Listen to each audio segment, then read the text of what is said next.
Oseas capítulo 1 al capítulo 13 nos ha mantenido agarrados a la silla así. En algún momento hemos tragado más de lo que deberíamos tragar y decíamos, Señor, ¿cómo puede ser esto? Pero llega Oseas capítulo 14. Y Oseas capítulo 14 es de muchísima, muchísima bendición. Yo espero que hoy tú, al oír las palabras del Señor a través de su Espíritu Santo, puedas ser tocado. Como hemos sido tocados por esta presentación de Estrella. Ha sido una preciosa presentación de ese ministerio de GBU en las universidades. El Señor está llevando su reino a todo lugar y la universidad es un lugar importante donde llevar el reino de Dios. Dice el libro de Deuteronomio capítulo 30, versículos 1 al versículo 10 van a ser proyectados y vais a leer conmigo algo muy interesante que le dijo el Señor a su pueblo. Sucederá que cuando hayan venido sobre ti todas estas cosas, la bendición y la maldición que he puesto delante de ti, te arrepientas en medio de todas las naciones a donde te haya arrojado Jehová tu Dios, te conviertas a Jehová tu Dios y obedezcas a su voz conforme a todo lo que yo te mando hoy, tú y tus hijos con todo tu corazón y con toda tu alma, entonces Jehová hará volver a tus cautivos. Tendrá misericordia de ti y volverá a recogerte de entre todos los pueblos a donde te haya esparcido Jehová tu Dios. Aunque tus desterrados estén en las partes más lejanas que hay debajo del cielo, de allí te recogerá Jehová tu Dios y de allá te tomará. Jehová tu Dios te hará volver a la tierra que heredaron tus padres y será tuya. Te hará bien y, atentos a esto, te multiplicará más que a tus padres. Y circuncidará Jehová tu Dios tu corazón y el corazón de tu descendencia, para que ames a Jehová tu Dios con todo tu corazón y con toda tu alma, a fin de que vivas. Pondrá Jehová tu Dios todas estas maldiciones sobre tus enemigos y sobre los que te persiguieron con odio. Tú te convertirás. Escucharás la voz de Jehová y pondrás por obra todos sus mandamientos que yo te ordeno hoy.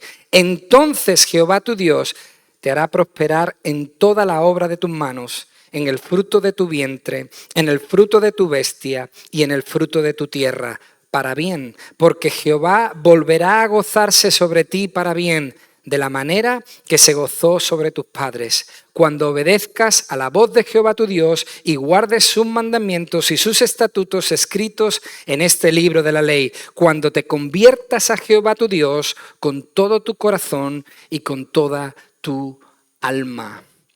Esta es palabra del Señor al pueblo por si el pueblo caía, por si el pueblo tropezaba, por si el pueblo le abandonaba. El Señor abre una puerta y dice, si tú después de eso te arrepientes, te conviertes y obedeces, entonces yo entenderé que tú amas al Señor con todo tu corazón, con toda tu alma y te bendeciré. Mucho más, dice, mucho más que bendije a tus padres. Hermanos, este es el contexto en el que nos encontramos hoy en el libro de Oseas. Al pueblo destinado al exilio, capítulo 1 al capítulo 13, Oseas, ahora en el capítulo 14, le da esperanza. Palabras para volver después de arrepentirse. Sí, iban a ser disciplinados, es cierto. Iba a llegar Babilonia, sí. Iban a llegar los asirios, es cierto. Pero ahora el pueblo recibe luz. Este pueblo a quien habla Oseas recibe palabras que pronunciar, que decir para poder pedir perdón a Dios. Y de eso trata Oseas capítulo 14, que yo os invito a que me acompañéis y leamos juntos los 3 primeros versículos y luego iremos adelante con el resto. Dice la palabra del Señor. Vuelve Israel. ¡Wow! No puede empezar mejor. Vuelve Israel a Jehová tu Dios, pues por tu pecado has caído. Llevad con vosotros palabras de súplica. Volved a Jehová y decidle, quita toda iniquidad. Por favor, Señor, acepta lo bueno. Te ofreceremos la ofrenda de nuestros labios. No nos librará el asirio. Ya no montaremos a caballo. Nunca más diremos a las obras de nuestras manos, dioses nuestros. ¿Por qué? Porque en ti el huérfano alcanzará misericordia. Oremos y pidamos la bendición del Señor. Padre Celestial, amado Señor, gracias por este culto que estamos disfrutando y lo hacemos porque tu presencia es real en medio de nosotros. Señor, muchas gracias por todos estos medios de gracia que tú has provisto a la iglesia. La ofrenda, la adoración, la comunión, la palabra. Señor, gracias por poder sentir tu presencia a través de estos medios de gracia y por ellos crecer en fe. Yo te pido, Señor, que hoy tu palabra nos ayude a crecer en fe, en confianza. Nos ayude, Señor, a tener esperanza. Nos ayude y toque nuestros corazones. Señor, tú sabes lo que cada uno de nosotros necesita. Quizás diferentes cosas, pero tú eres bueno para darnos a cada uno aquello que necesita nuestra alma.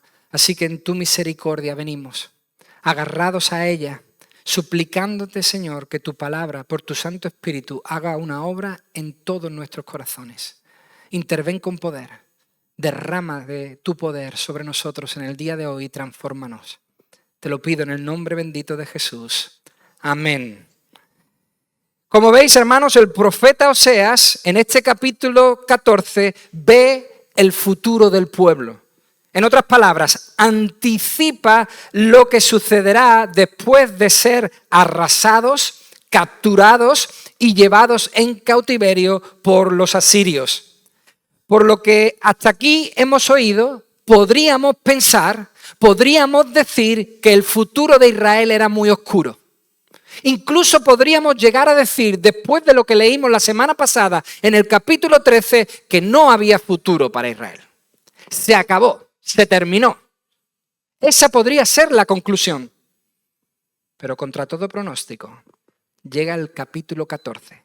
Contra todo pronóstico, el mensajero de Dios, el profeta Oseas, trae buenas nuevas de gran gozo. Este es un mensaje perfecto para la Navidad, porque el profeta Oseas trae buenas nuevas de gran gozo. Dice el versículo 1, vuelve. Hermanos, atentos a esta palabra, porque esta palabra vuelve es muy importante.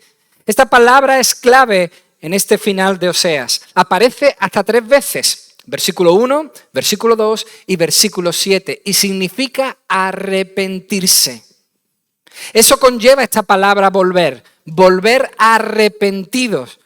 Debían estos volver al camino. Volver a donde estaban. El pueblo que ahora, cuando Oseas le está predicando, no quería convertirse. Se negaba a arrepentirse. Ese pueblo que rehusó volver a Dios, más adelante, en el futuro, volvería arrepentido a Dios. Esa es la gran noticia, que este pueblo que ahora no se quiere arrepentir, volvería arrepentido. Dios les está mirando con la misma mirada que Jesús miró a la multitud en Mateo capítulo 9, versículo 36. Al ver las multitudes, Jesús tuvo compasión de ellas, porque estaban desamparadas y dispersas como ovejas que no tienen pastor. Así está mirando Dios a su pueblo en este capítulo 14, como un pueblo que no tiene rumbo, como un pueblo perdido, como un pueblo huérfano. De hecho, dicen que iban a andar perdidos por ahí a causa, versículo 1, de su pecado o iniquidad, también dicen otras versiones y traducciones. Andaban perdidos por su iniquidad. ¿Cuál fue su iniquidad? Pues para resumirlo en una sola frase, su iniquidad fue desobedecer al pacto, desobedecer al acuerdo que había llegado con Dios. Ellos fueron desobedientes a ese pacto, se apartaron de Dios y por lo tanto habían pecado, habían cometido una gran iniquidad. Y ese pecado, dice el capítulo 5 de Oseas, versículo 4, que no les permiten sus obras volver a Dios.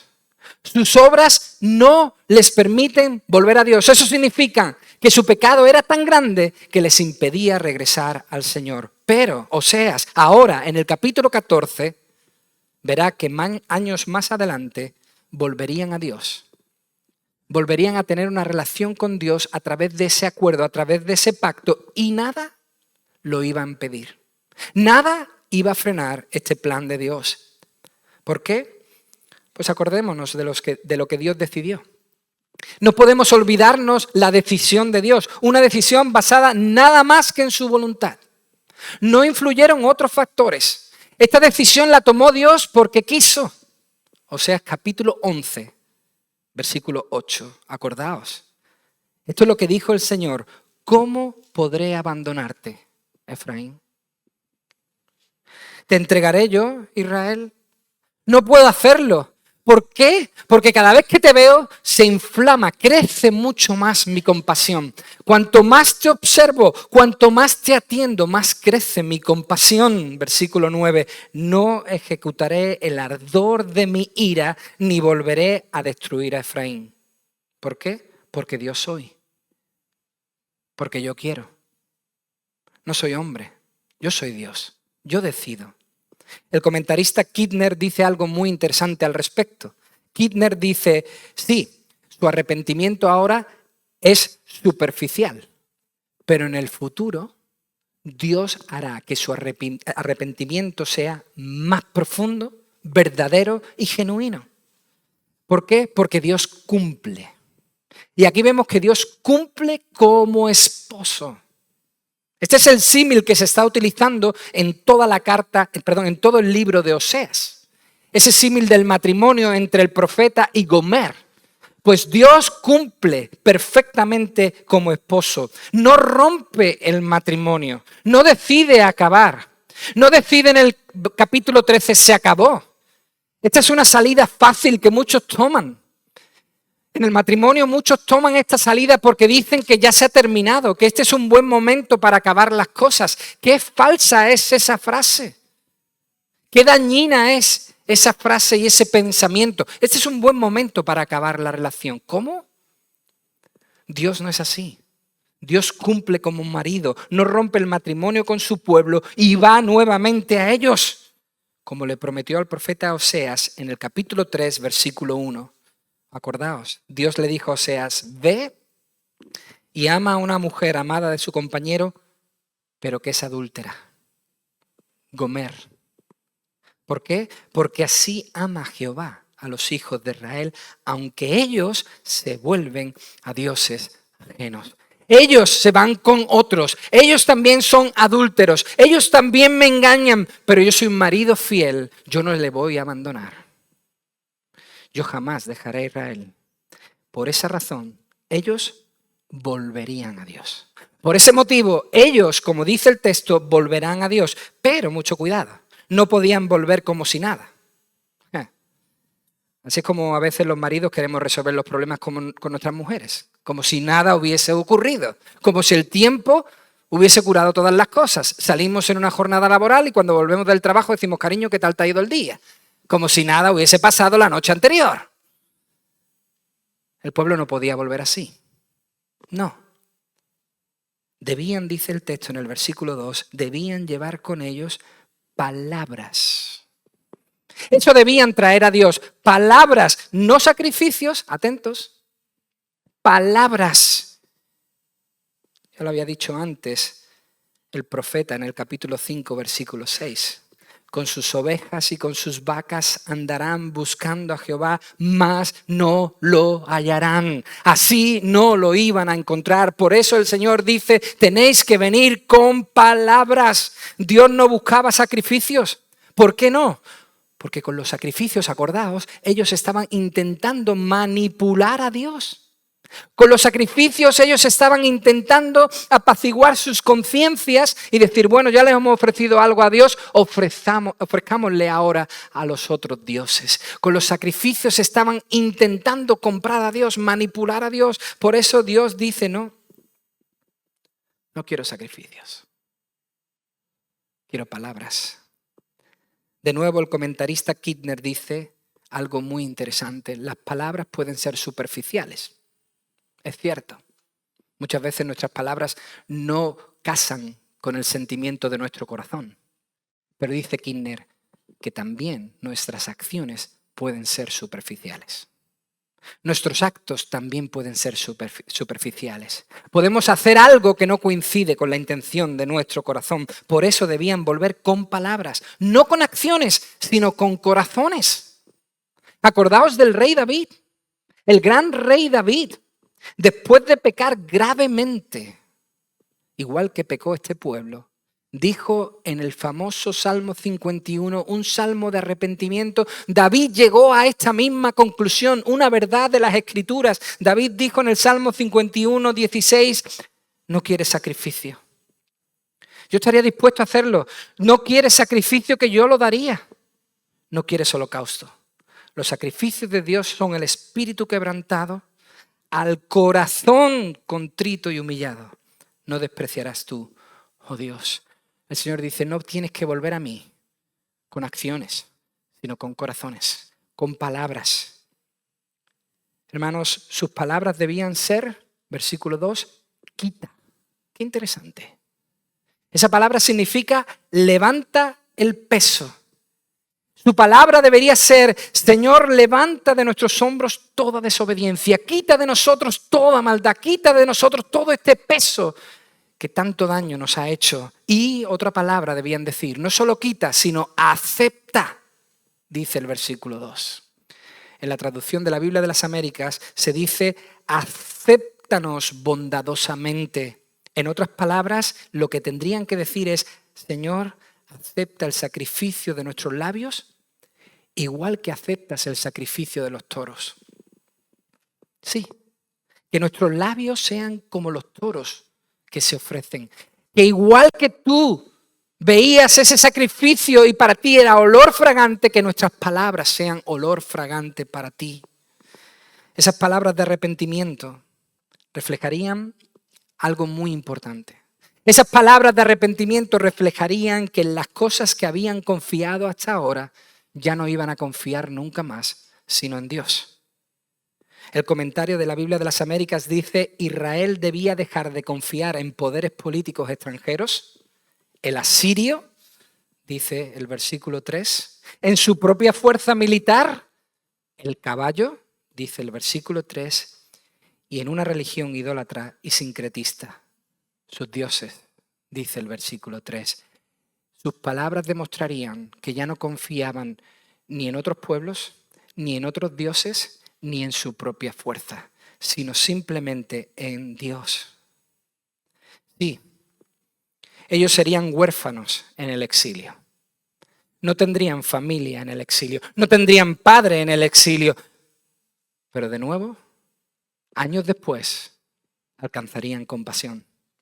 Es interesante porque los huérfanos en esa época eran escoria. No eran considerados por la gente, porque para Dios eran muy especiales. Dios sí los consideraba. Dios sí tiene una mirada especial por el huérfano y por la viuda. Si queréis saber algo más, simplemente tenéis que ir a Éxodo capítulo 22 y veréis el cuidadito que tenemos que tener con este tipo de personas. La mirada especial que tenemos que tener acerca del huérfano. Pues bien, Dios dice algo aquí precioso. Dice, la huérfana lo ruama. ¿Os acordáis? Esta es una de las hijas que Oseas tuvo con Gomer. La no compadecida, la huérfana, lo ruama, en el futuro será simplemente ruama. Compasión. Habrá un momento donde no habrá compasión, donde será huérfana, pero llegará otro, llegará después uno que es mucho mejor, será compadecida. Y la pregunta que siempre me ha rondado la cabeza con el pueblo de Israel, la pregunta que siempre ha rondado mi mente cuando yo leo esto acerca de la relación entre Dios y su pueblo es, ¿por qué Dios tendría compasión de un pueblo tan rebelde? ¿Por qué Dios una y otra vez demostraría su compasión a un pueblo que se rebelaba una y otra vez? Lo dice aquí Oseas, versículo 4. Yo los sanaré, de su rebelión. Los amaré de pura gracia, porque mi ira se apartó de ellos. Yo seré a Israel como rocío. Él florecerá como lirio y hundirá sus raíces como el Líbano, hablando de árboles. Se extenderán sus ramas. Su gloria será como la del olivo y perfumará como el Líbano. Volverán a sentarse a su sombra. Serán vivificados como el trigo y florecerán como la vid. Su olor será como el vino del Líbano. Efraín dirá, ¿qué tengo que ver con los ídolos? Yo lo oiré y velaré por él, y seré para él como un pino, siempre verde. De mí procederá tu fruto. ¡Wow! Hermanos, ¿por qué Dios tendría misericordia de este pueblo? ¿Por qué Dios sanaría su rebelión? Esto quiere decir su apostasía, lo cual significa su abandono completo de Dios. ¿Por qué Dios sanaría ese pecado? ¿Por qué Dios restauraría a este pueblo? Pues primero, versículo 1, por pura gracia. Así de sencillo. Lo haría por pura gracia. Esto significa que lo haría porque quiso. No hay otra razón. Así lo decidió y punto. Él decidió hacerlo y fue la decisión mejor que él pudo tomar. Esta fue su voluntad. Este fue su plan. Dios lo haría por pura gracia. Ese favor, aunque no lo merecían, Dios se lo iba a conceder. No pongas tu dedo sobre el versículo 4. Pon tu dedo sobre tu corazón y di gracias, Señor, porque por pura gracia soy lo que soy. Gracias, Señor, porque es por pura gracia que yo soy hijo de Dios. Pero lo haría también por algo muy interesante. Primero, por pura gracia. Y lo segundo, ¿por qué? ¿Por qué lo haría Dios? Por sus grandes y maravillosas promesas, hermanos. Lo había prometido y Dios no miente. Dios jamás falta a una de sus palabras. Ahora se acerca el final del año y siempre me gusta pensar que Dios este año 2024 nuevamente, otra vez, ha sido fiel a todas sus palabras. No ha fallado a ninguna. No se ha equivocado en ninguna. No ha dejado de darnos ninguna de ellas. Porque Dios no falla, Dios no miente. Lo que dice, hace. Por lo tanto, ¿dónde había prometido Dios restaurar a este pueblo? Siglos antes. Deuteronomio capítulo 30. ¿Cómo lo iba a hacer? Deuteronomio 30, versículo 6. Y circuncidará Jehová tu corazón. Dios circuncidará tu corazón y el corazón de tu descendencia. ¿Para qué? Para que ames a Jehová tu Dios. ¿Cómo? Con todo tu corazón y con toda tu alma, a fin de que vivas. Aquí prometió Dios restaurarles. Y ahora, en el capítulo 14 de Oseas, siglos después, cuando el pueblo ha caído, cuando el pueblo ha fallado, cuando ha sido apóstata, ha abandonado a Dios, Dios les dice, no os preocupéis. Vendrá un futuro donde de nuevamente vosotros me amaréis con todo vuestro corazón, porque será una obra mía. Dios, hermanos, aquí está prometiendo ir una milla más. Dios está aquí diciendo, yo voy a dar un paso más. Yo voy a daros una oportunidad más. Si se arrepentían, gloria a Dios, podían volver. A que ahora no te agarras a la silla como en el capítulo 13. A que ahora esta noticia es mucho mejor. Este pueblo infiel ahora escucha que puede volver. Que se le da otra oportunidad. De hecho, Dios les llamaría en el futuro. Acordaos. Primero llegaría Zorobabel y empezaría a reconstruir ese templo derruido. Y a Zorobabel le acompañaría el sacerdote Esdras y recuperaría la adoración y la alabanza, los sacrificios. Pero después llegaría Nehemías y reconstruiría todas las murallas y el pueblo volvería a ser pueblo. Dios llamaría a su pueblo en el futuro y su pueblo volvería. Ellos volverían arrepentidos. Muy arrepentidos. Y entonces, y solo entonces, Dios cumplió con lo que dice el versículo 4. Apartó. ¿El que apartó? Su ira. Entonces Dios apartaría su ira. Su ira volvió para atrás. Eso es lo que nos dice el versículo 4. Pero va mucho más allá de ser una promesa temporal. ¿Por qué? Porque el culmen de este versículo 4, el cumplimiento final de este versículo 4, donde Dios aparta su ira, está en la persona de su Hijo Jesucristo, quien vendría. Sí, hermanos. El famoso versículo de Juan 3:16 dice algo en lo cual podríamos incluir una enseñanza maravillosa. Juan 3:16 dice: de tal manera amó Dios al mundo que ha dado a su Hijo unigénito. O sea, nos ha amado tanto que ha dado a su único Hijo, a Jesucristo. Y aquí podríamos decir Isaías 53:6. ¿Para qué? ¿Para qué lo dio? Para que cayera sobre él todo el castigo. ¡Wow! Hermanos, nos amó tanto. Dios amó tanto a la humanidad que apartó su ira. Eso quiere decir que la desvió en otra dirección. Venía directamente sobre nosotros, pero la desvió en otra dirección. ¿Dónde? El monte de la Carabela. Sobre la cruz del Calvario. La desvió sobre su único Hijo, Jesucristo. Su ira llegó, pero cayó sobre su propio Hijo, Jesús. A su pueblo el Señor le dice que su ira ahora, donde serían castigados, daría paso en el futuro a su generosa bendición. Esos son los versículos 5 al 7. Hermanos, estos versículos del 5 al 7 indican la vida abundante que iban a recibir. Indican que el Señor les iba a bendecir mucho más que a sus padres. Fijaos, en el Líbano, eso es lo que dice el texto, en el Líbano los árboles eran como los del Salmo 1. Iguales, dan su fruto a su tiempo, su hoja no cae y todo lo que hace prosperará. Eso eran los árboles del Líbano. Eran árboles estables, eran árboles firmes, bien enraizados y sobre todo eran árboles fértiles. De hecho, Dios dice en Primera de Reyes capítulo 5 que el material de construcción del templo debía venir principalmente de los cedros del Líbano. ¿Por qué? Fijaos, qué curioso. Estos árboles miden en algunos casos hasta 30 metros de altura.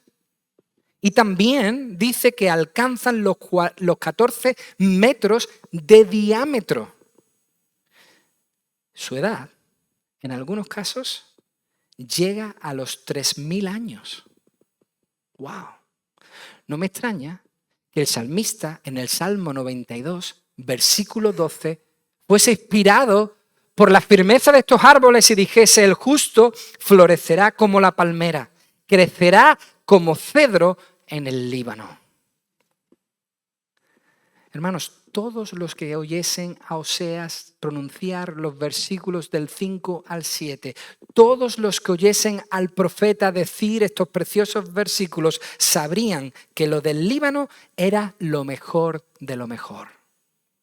Que el Señor le estaba prometiendo lo del Líbano, la crème de la crème, que lo del Líbano era denominación de origen. Pues bien, eso es lo que iban a recibir. Nada más y nada menos. Dios iba a darles no algo bueno, sino lo mejor. Los que fueron secados en Asiria y por Asiria, capítulo 13, ahora capítulo 14, serían versículo 5 y versículo 7 florecidos, reverdecidos. Israel dejará de ser necio en el futuro y aceptará esta tremenda invitación. Y al volver a Dios arrepentidos, no encontrando ira, sino salvación y vida abundante, dirían sin dudar un segundo, versículo 8, ¿qué tengo que ver yo ya con los ídolos? ¡Wow! ¿Qué tengo yo que ver con mi pasado? Yo ya soy nueva criatura. Yo ya no soy. Yo ya soy otro. Yo vivo para Dios, pues Él ha circuncidado, ha cambiado, transformado mi corazón. Lo que promete Dios en Ezequiel capítulo 36, versículo 26, os daré un corazón nuevo y pondré un espíritu nuevo dentro de vosotros. Quitaré de vosotros el corazón de piedra y os daré un corazón de carne. Pondré dentro de vosotros mi espíritu y haré que andéis en mis estatutos y que guardéis mis preceptos y los pongáis por obra. Un cambio que solo puede llegar por la obra de Dios a través del arrepentimiento. Ezequiel 18:32. Arrepentíos y vivid. Arrepentíos y vivid. Romanos 2:29 dice que el judío, parte del pueblo de Dios, es solo aquel que ha sido circuncidado por Dios. ¿Dónde? En el corazón. Hermanos, nuestra rebeldía, y acuérdate que nosotros también hemos sido rebeldes, nuestra rebeldía, nuestra apostasía, nuestro abandono de Dios no pudo ser curable hasta que Dios vino y nos sanó. Hasta que Dios vino y sanó nuestro corazón. Por eso, arrepentirse no es algo malo. A mí no me gusta cuando las personas dicen yo no me arrepiento de nada. ¿Yo de qué tengo que arrepentirme? No tengo nada de qué arrepentirme. Yo he vivido lo que he querido y he hecho lo que me ha dado la gana. ¿Arrepentirse? Eso no va conmigo. Yo no me arrepiento de nada. Error. Error. Esa es una mala concepción de lo que significa arrepentirse, porque arrepentirse no es algo malo. No lo es. No es un retraso. Arrepentirse no es involutivo. Arrepentirse no es algo retrógrado. Arrepentirse, mis queridos amigos, mis queridos hermanos, oídme bien, arrepentirse es lo mejor. Arrepentirse es lo más progresista que el hombre puede hacer. Óyeme bien, escúchame bien, el mayor avance del hombre es para atrás. No hay paso más gigante que pueda dar un ser humano que para atrás,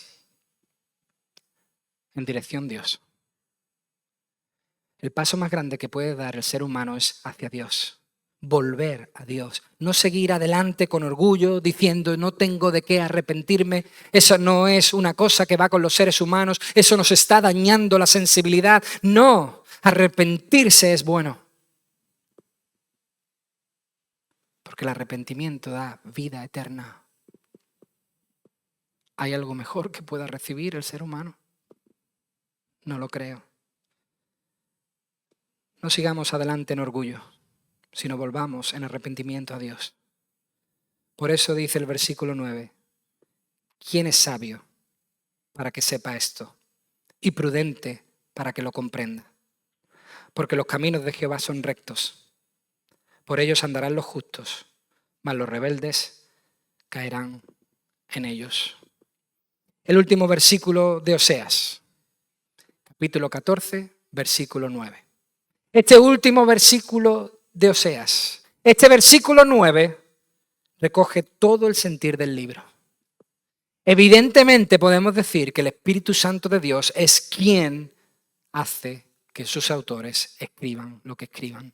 Podemos decir que es el Espíritu Santo de Dios quien inspiró al autor de este libro. ¿Por qué? Porque este versículo 9, de manera magistral, de manera sublime, recoge, abarca todo el sentir del capítulo 14 y del libro de Oseas. Pues dice, quien vea lo que ha sucedido a Israel, que aprenda. Eso es lo que dice este versículo. Eso es lo que dice todo el libro de Oseas. Quien vea lo que le ha pasado a Israel, que aprenda. ¿Quién ha aprendido? Dice Oseas. ¿Quién ha aprendido el mensaje de este libro? Hermanos, esta es una indirecta a Judá, al reino del sur, para quien van dirigidas estas palabras. El profeta le dice, Judá, aprende de lo que le ha pasado a Israel. Aprende. ¿Qué es lo primero que debía aprender? Aprende que lo primero que le ocurre a aquel que se quiere salir de los caminos de Dios es que tropieza. Esta es una lección muy importante que nos da este capítulo 14. Lo primero que le sucede a una persona cuando quiere salirse de los caminos de Dios es que tropieza. No es que va a encontrar un camino mejor. No es que va a encontrar un camino de rosas. No es que va a encontrar un camino más apacible. No, lo primero que le va a suceder es que tropieza. Es un engaño pensar que cuando uno se sale de los caminos de Dios, de esta estructura, de estos límites que el Señor pone, que son sanos, buenos, que nos dan libertad. Es un engaño pensar que lo que vamos a encontrar fuera es mejor, porque no todos los caminos son iguales. Mentira. No todos los caminos son iguales. ¿Y por qué lo sabes, Iván? Versículo 9. Los caminos de Jehová son rectos. No todos los caminos de Jehová son rectos. Los que se salen de esos caminos tropiezan.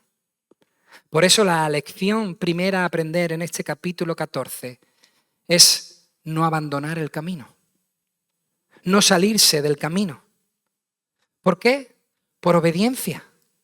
Primeramente por obediencia a nuestro Dios, porque Él desea que sigamos en ese camino. Y la segunda razón, entenderla bien, por conveniencia. Oh, Iván, eso es un poco egoísta, ¿no? No. La primera razón es por obediencia. Por amor a Dios yo obedezco. Pero la segunda es por conveniencia. ¿Por qué por conveniencia? Porque la vida es mucho mejor en el camino de Dios. Mucho mejor. Es preferible quedarse en la tierra prometida obedeciendo que por no querer obedecer, por querer experimentar, salir. Pues ahí solo hay tropiezo. Pero otra lección que hay en este capítulo 14 es la posibilidad de volver al caer. Esta me parece gloriosa. Sí, hermanos, si nos hemos salido del camino, podemos volver. Hay posibilidad de volver. Dios puede restaurarnos y darnos vida abundante, como le ocurrió al hijo pródigo.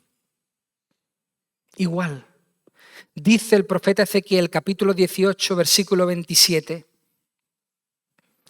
cuando el impío se aparta de la maldad que ha cometido y practica el derecho y la justicia, salvará su vida. Porque consideró y se apartó de todas las transgresiones que había cometido, ciertamente vivirá, no morirá. Arrepentíos y apartaos de todas vuestras transgresiones, para que la iniquidad no sea piedra de tropiezo. Arrojad de vosotros todas las transgresiones que habéis cometido, atentos a esto, y haceos un corazón nuevo y un espíritu nuevo. ¿Por qué habéis de morir, casa de Israel? Pues yo no me complazco en la muerte de nadie, declara el Señor. ¿Cómo nos hacemos un corazón nuevo? No nos los hacemos. La clave está al final del versículo 32. Arrepentíos y vivid. Dios hace ese corazón nuevo en aquellos que se arrepienten. ¿Por qué? Porque Dios siempre está dispuesto a dar más de lo que nosotros podemos ofrecer. Dios está siempre más dispuesto a darnos de lo que nosotros jamás podremos entregarle. Estas son las enseñanzas del capítulo 14. Pero aunque esta es una realidad, aunque esta es una gloriosa y gran verdad, posibilidad de volver a Dios cuando hemos caído, existe dentro de ella otra magnífica enseñanza a tener muy, muy en cuenta. Oídme especialmente vosotros jóvenes. Y no me refiero a jóvenes en la fe. Me refiero a jóvenes de edad. Oídme con mucha atención. Me gustaría que todos oyeran, no que los mayores ahora desconectaran y dijeran, esto es para los jóvenes, no es para mí. No. Oídme con atención, porque dentro de esta enseñanza hay una maravillosa a tener muy, muy, muy, muy en cuenta. Porque, piénsalo, ¿qué es mejor? ¿Abandonar al Padre y probar la miseria de la vida para luego volver? ¿O ser sabio? Aprender de los errores de otros y no tener que experimentar para volver.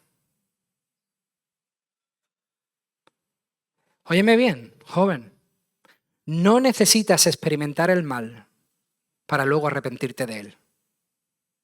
No necesitas experimentar que si te caes por un precipicio puedes hacerte daño, ¿verdad? Ya lo sabes, no necesitas experimentarlo. Óyeme bien, tú que estás aquí, ¿qué es mejor? ¿Experimentarlo para luego volver o nunca irse? Porque aprendemos de los errores de los demás y permanecemos con el Padre. ¿Quién es ese? El hermano del hijo pródigo. Todos pensamos que la parábola del hijo pródigo está centrada en el hijo pródigo, y ese es un error que cometemos. La parábola del hijo pródigo está dedicada al hermano que permanece con el Padre. Está centrada en ella. El hermano escuchó del padre: tú siempre has estado conmigo y todo lo que tengo es tuyo. Es mejor, mucho mejor estar siempre con el Padre y disfrutar de todo lo que Él quiere darnos, que salirnos, tropezar, caer, porque a veces los que tropiezan no vuelven. Hermanos, esta es la lección de Oseas. Esta es la lección de este precioso libro de Oseas. ¿Cuál? Aprender del error de otros, ser sabio y entender. Tú has visto la situación de Israel. Tú has visto el abandono de Israel, el abandono de Dios y las consecuencias. Aprendamos y no cometamos el mismo error. Hermanos, yo creo que Dios ha llenado todos los capítulos anteriores donde se relataba la maldad del pueblo y su consecuente castigo con una profunda esperanza. Yo creo sinceramente que todo lo dicho antes, capítulo 1 al capítulo 13, ahora en el capítulo 14, Dios lo cubre de tremenda esperanza. Dios lo cubre todo con su preciosa esperanza. Por lo tanto, podemos decir, lo peor ya pasó. Ahora, ¿quién ha aprendido la lección? Quien haya oído las enseñanzas de Oseas, tiene que leer el versículo 9 y decir, ¿he aprendido la lección? ¿Voy a obedecer? Mis queridos hermanos, la vida, si se siguen los caminos del Señor, es mucho mejor. No más fácil, pero mejor seguro. La fidelidad de Dios merece la nuestra, así como la de Oseas mereció la de Gomer. Aprendamos, no nos salgamos del camino, pero si lo hacemos, gloria a Dios. Si lo hacemos, si tú por algún casual crees que lo has hecho, gloria a Dios, da gracias a Dios, buenas nuevas para ti, puedes volver. Dios te recibe. Buscad a Dios mientras pueda ser hallado. Hoy puede ser un buen día para volver. Y si no, si sigues en el camino, gloria a Dios. Ánimo, hacia adelante, perseveramos, confiamos y seguimos andando en esta senda, que aunque a veces no es fácil, es la mejor que podemos tomar en nuestra vida. Padre, gracias por este precioso libro de Oseas. Gracias, Señor, por todo lo que tú nos has ofrecido. Gracias por haber puesto delante de nosotros un espejo donde mirarnos, donde examinar nuestro interior y nuestro corazón. Señor, poder preguntarnos si de verdad hemos aprendido la lección. Yo te ruego que sea que sí, que hayamos aprendido de los errores y querramos seguir en el camino. Viendo lo que ha sucedido con este pueblo al salirse, yo te ruego que nosotros podamos permanecer firmes. Pero como el pueblo mismo declaró, nosotros no podemos hacerlo ni por nuestra fuerza, ni por nuestra inteligencia, ni con la ayuda de otros, sino por tu Espíritu. Ayúdanos, Señor, porque nuestro espíritu desea, pero nuestra carne es débil. Yo te pido que podamos vencer a nuestra carne y seguir permaneciendo en el camino donde debemos estar. Ayúdanos, fortalécenos. Padre Celestial, que esta lección que nos das a través del libro de Oseas pueda marcar el devenir de todas nuestras vidas. Pero si aquí hay alguien que siente que ha abandonado el camino, que está tropezando, Señor, ábrele los brazos y de nuevo recíbele, acógele. Señor, llámales con tus lazos de amor, atráeles a ti, restaura sus vidas, hazles sentirse bienvenido, bienvenida y que vaya hacia adelante, Señor. Oh Padre, en tu misericordia nos apoyamos nuevamente, nos acogemos, dándote las gracias en el nombre de Jesús. Amén.